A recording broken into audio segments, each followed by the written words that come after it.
শুভেচ্ছা সবাইকে। চতুর্দিকে হৃদয়ে দেওয়া নেওয়ার প্রবল সংকট চলছে, তাই এত জটিলতায় যাবেন না। জটিলতা এড়িয়ে আমার মতো মুঠোয় মুঠোয় হৃদয় নিন আর কায়দা করে রান্না করে খেয়ে ফেলুন। হোক তা মুরগির, সহজ কিছু মশলার মাধ্যমে রান্নাটি সম্পন্ন করব আমরা। আর আমার মাটির কড়াইটির উদ্বোধনও হবে এই হৃদয় রান্নার মধ্য দিয়ে। মুরগির এই অঙ্গটির স্থানভেদে নাম রয়েছে।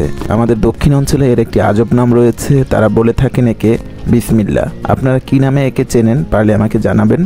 যাই হোক, কেটে ধুয়ে চুলায় কড়াই চাপিয়ে ভালো করে পেঁয়াজ ভেজে আদা রসুন বাটা একটু কষিয়ে দিয়ে দিলাম হলুদ গুঁড়া, মরিচের গুঁড়া এবং গরম মশলার গুঁড়া, জিরা ধনিয়ার গুঁড়া। তারপর পর্যাপ্ত পানি দিয়ে কষিয়ে মরিচ দিয়ে ঢেলে দিলাম মুরগির এই তরতাজা হৃদয়গুলো। আবার কষানো, তারপর পর্যাপ্ত পানি দিয়ে কেবল লক্ষ্য রাখা সিদ্ধ অবধি। অবশেষে রান্না হয়ে এলে খেতে বসে পড়ুন।